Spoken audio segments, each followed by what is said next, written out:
Hi friends, welcome back to my channel. ఈరోజు evening మా ఇంట్లో నేను చేసిన పనులైతే మీకు చూపించడమే ఈరోజు వ్లాగ్ అన్నమాట. బాబుని చూసుకుంటూ ఇంట్లో పనులన్నీ చేయడం ఒక పెద్ద టాస్క్ అయిపోయింది నాకు. చాలా మంది అయితే హౌస్ వైఫ్ ఏం చేస్తుంది, ఇంట్లో ఉండి ఖాళీగా ఉంటుంది అనుకునే వాళ్ళైతే ఈ వీడియో లాస్ట్ వరకు అయితే చూడండి. హౌస్ వైఫ్ అంటే వర్క్ లేదని కాదు, వర్క్కి ఎండ్ లేదని అర్థం.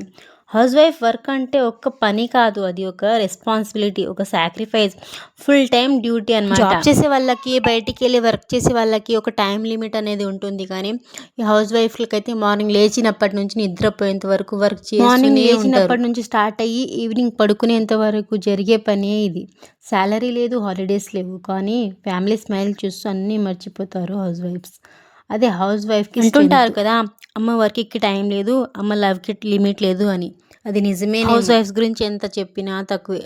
కానీ చాలామంది అయితే హౌస్ వైఫ్స్ని చులకనగా చూడడం, ఇంట్లో వాళ్ళు ఏం పని చేస్తున్నావు, ఇంట్లోనే ఉంటున్నావు కదా, ఈ కొంచెం పని చేయడానికి నీకు ఇంత టైం పడుతుందా, ఇలా ఏదో ఒక మాట అయితే మాట్లాడుతూనే ఉంటారు. ఎవరో ఒకరు ఎందుకు, మా ఆయన మొన్న ఏం చేస్తున్నావు, ఇంట్లోనే ఉంటున్నావు కదా, బాబుని చూసుకోవడం, తినడం, ఇంకా సామాన్లు తోమడం, అంతే కదా, ఇంకేం పని చేస్తున్నావు అని. ఇది ఒక పెద్ద రొటీన్ అయిపోయింది అందరికీ.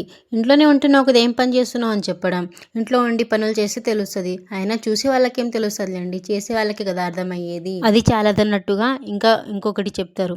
ఏంటి ఇంట్లోనే ఉంటున్నావా, డ్యూటీకి వెళ్ళట్లేదా, డ్యూటీకి వెళ్ళొచ్చు కదా, ఇంట్లో ఏం చేస్తున్నావు, ఇంట్లో ఉండి బోర్ కొట్టదా, ఇలా మాట్లాడతారు. మా బాబుకి ఇప్పుడు 8 months బాబుని వదిలేసి నేను డ్యూటీకి వెళ్ళగలనా అసలు? ఇప్పుడు వాడు మిల్క్ తాగుతున్నాడు, మిల్క్ తాగేవాడుని వదిలేసి డ్యూటీకి వెళ్తే నా మనసు అంతా వాడి దగ్గర ఉండదా? అయినా ఇప్పుడు వాడి పొట్ట కొట్టేసి నేను జాబ్ చేసేంత అవసరం ఏమొచ్చింది? జాబ్ చేస్తాను డెఫినెట్లీ, ఏదో ఒక రోజు అయితే జాబ్ చేస్తాను, కానీ ఇప్పుడు చేయాల్సిన అవసరం లేదు అని నా ఒపీనియన్. మా రిలేటివ్స్ కాల్ చేసి డ్యూటీ చేయి కదా, ఇంట్లో ఏముంటావు, ఇప్పుడు మీ అత్త చూసుకుంటుంది కదా బాబుని, ఇట్లా మాట్లాడుతున్నారు. ఎంత సంపాదించినా పిల్లల కోసమే అని అంటారు మన పెద్దవాళ్ళు.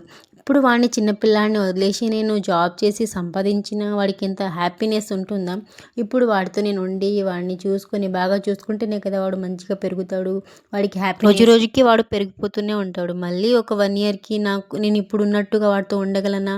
వాడు చిన్నపిల్లాడు ఇప్పుడు ఎలా ఉన్నాడో తర్వాత ఉంటాడా? లేదు కదా. ఎప్పుడు చూసుకోవాలో అప్పుడే చూసుకోవాలి కదా. వెళ్తాను డ్యూటీకి, ఎలా చెప్పినా మా వాళ్ళకైతే అస్సలు అర్థం కావట్లేదు. సో నేనైతే వదిలేసాను అనమాట. అర్థం చేసుకుంటే చేసుకొని, అర్థం చేసుకుని వాళ్ళని ఎంత చెప్పినా వాళ్ళకి అర్థం కాదు. సర్లేండి, ఏదో టాపిక్ నుంచి ఏదో టాపిక్ అయితే వచ్చేసాను. నేను పోస్ట్ చేసిన ఒక షార్ట్ వీడియోని చూసి మా వాళ్ళైతే కాల్ చేశారనమాట. ఏంటి అలా పెట్టే వీడియో డిలీట్ చేయి, ఎవరైనా చూసే వీడియోని ఏమనుకుంటారు, అలా ఎందుకు పెట్టావు అసలు అని చెప్తున్నారు మా వాళ్ళు. అసలు నేను వీడియో ఏం పెట్టానో తెలుసా మీకు? చాలామంది చూసే ఉంటారు కదా.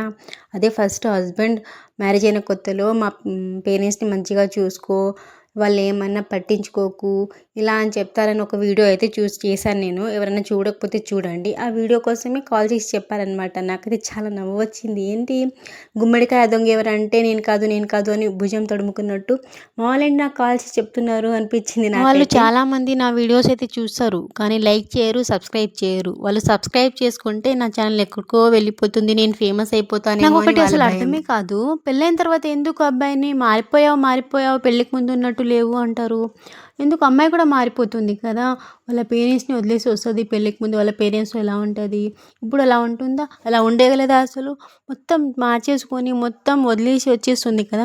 దాన్ని ఎందుకు ఎవరు కన్సిడర్ చేయరు? నువ్వెందుకు మారిపోయావు, నీ పెళ్ళాం రాగానే మారిపోయావు, నీ పెళ్ళాం చుట్టూ తిరుగుతున్నావు, ఇలా ఎందుకు మాట్లాడతారు అసలు? కూతురుకొక రూల్, కోడలికొక రూల్, కొడుకు పిల్లలకొక రూల్, కూతురు పిల్లలకొక రూల్, అల్లుడికొక రూల్, కొడుకుకొక రూల్, ఇలా మన సొసైటీ. మనం 2026లో ఉన్నాం కదా, 2050 వచ్చినా ఆడవాళ్ళ సిచ్యువేషన్ అయితే ఇది ఏం మారదు. ఎంత ఎంపవర్మెంట్ వచ్చినా, ఎంత ఎడ్యుకేషన్ వచ్చినా సిచ్యువేషన్ అయితే ఇదే. మీరు ఈవినింగ్ టైంలో హౌస్ చాలా పీస్ఫుల్గా సైలెంట్గా ఉంటుంది అనుకుంటారు చాలామంది, కానీ ఇదే హౌస్ వైఫ్కి ఇది చాలా బిజియెస్ట్ టైం. అందరి కోసం అన్నీ చేస్తున్న హౌస్ వైఫ్లకి తమ కోసం ఒక చిన్న బ్రేక్ కూడా తీసుకోరు, తమ కోసం ఏమీ చేసుకోరు.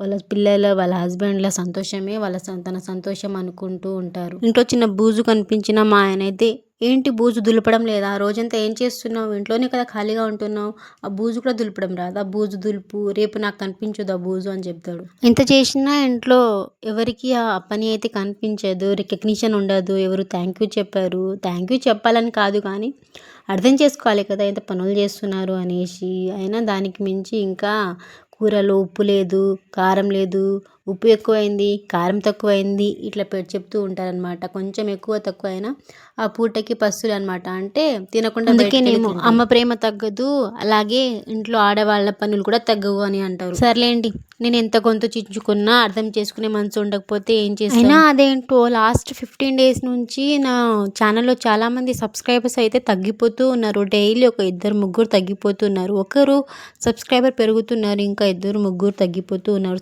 అన్సబ్స్క్రైబ్ చేసుకుంటున్నారా లేకపోతే యూట్యూబ్ నుంచి ఏమైనా ప్రాబ్లం వస్తుందా నాకైతే అర్థం కావట్లేదు. నేనైతే ఒక అక్కని అడిగాను, అది అలానే అవుతుందిరా, మళ్ళీ కొన్ని డేస్కి పెరుగుతారు అన్నది. నాకైతే చాలా బాధగా అనిపిస్తుంది అనమాట. అలా సబ్స్క్రైబర్స్ పెరుగుతున్నారు, తగ్గిపోతున్నారు, ఎందుకు ఇలా అవుతుంది? ఎవరికైనా ఇలా ఎందుకు అవుతుంది, సబ్స్క్రైబర్స్ ఎందుకు తగ్గిపోతున్నారో తెలిస్తే కమెంట్ చేయండి ప్లీజ్. నేను ఇలా పనులు చేస్తున్నప్పుడు నా మైండ్లో ఒకటే రన్ అవుతుంది, ఏంటంటే ఇప్పుడు బాబు ఏం చేస్తుంటాడు, అక్కడే ఉన్నాడా లేకపోతే ఎక్కడికైనా వెళ్ళిపోయాడా, పాకుకుంటూ ఏమైనా తింటున్నాడా, నోట్లో ఏమైనా పెట్టుకుంటున్నాడా, ఇదే నా మైండ్లో అయితే రన్ అవుతూ ఉంటుంది. నా మైండ్లోనే కాదు, న్యూ మదర్స్కి చాలామందికి ఇదే అనిపిస్తూ ఉంటుందని నేనైతే. డియర్ న్యూ మదర్స్ అండ్ హౌస్ వైఫ్స్, మీ ఇంట్లో వాళ్ళ హెల్త్ని చూసుకోండి, దాంతోపాటు మిమ్మల్ని కూడా మీరు కొంచెం చూసుకోండి. మీకోసం కూడా మీరు కొంచెం టైం స్పెండ్ చేయండి. మనం ఎంత చేసినా మనం చేసామని ఎవరు గుర్తించరు. సో మీ హెల్త్ కూడా చాలా చాలా ఇంపార్టెంట్. మీరు బాగుంటేనే మీ ఇల్లు బాగుంటుంది, మీ పిల్లలు బాగుంటారు. మీరు హెల్తీగా ఉంటేనే వాళ్ళు కూడా హెల్తీగా ఉంటారు. మీకు అనారోగ్యంతో మీరు పడిపోతే మీ ఇల్లు మొత్తం కుప్పకూలిపోతుంది. అది మైండ్లో పెట్టుకొని మీకోసం మీరు బట్టలు తీయడం, బట్టలు మడత పెట్టడం, బాసనలు క్లీన్ చేయడం, ఇల్లు క్లీన్ చేయడం, ఇవే నా రొటీన్ అండి. దాంతోపాటు బాబుని కూడా చూసుకోవాలి. చాలామంది ఆడవాళ్ళు ఇదే రొటీన్ ఫాలో అవుతారని నేనైతే అనుకుంటున్నాను. ఎంత చదివినా ఎంత చదువుకున్నా లాస్ట్కి చేయాల్సింది ఇదే కదా, ఆఖరికి జాబ్ చేసినా కూడా అదే పని కదా మనకు. దీంట్లో అయితే అసలు ఎలాంటి. ఈ రోజు నా ఈవినింగ్ బ్లాగ్ అయితే ఇలా జరిగింది ఫ్రెండ్స్. ఇదే అని కాదు, ఇంకా చాలా ఉన్నాయి ఇలాంటి వర్క్స్. నేనైతే వీడియో తీయడానికి అవ్వదనేసి వీడియో అయితే స్టాప్ చేసేసి ఈ బాసనలు తోమడం అయిపోతే తొందరగా అక్షిత్ బాబుని అయితే వెళ్ళి చూడాలి, ఏం చేస్తున్నాడో ఏమో. ఒక దగ్గర పెడితే ఇంకో దగ్గరికి వెళ్ళిపోతాడు, ఎక్కడికి పాకి వెళ్ళిపోయాడో ఏమో, అదే డౌట్ వస్తుంది నాకైతే. నా వీడియో చూస్తూ సపోర్ట్ చేస్తున్న ప్రతి ఒక్కరికి thank you so much guys. అలాగే మీరు లైక్ చేయకపోతే వీడియోస్కి లైక్ చేయండి. చాలామంది వీడియోస్ చూస్తున్నారు కానీ లైక్ అయితే చేయడం లేదు.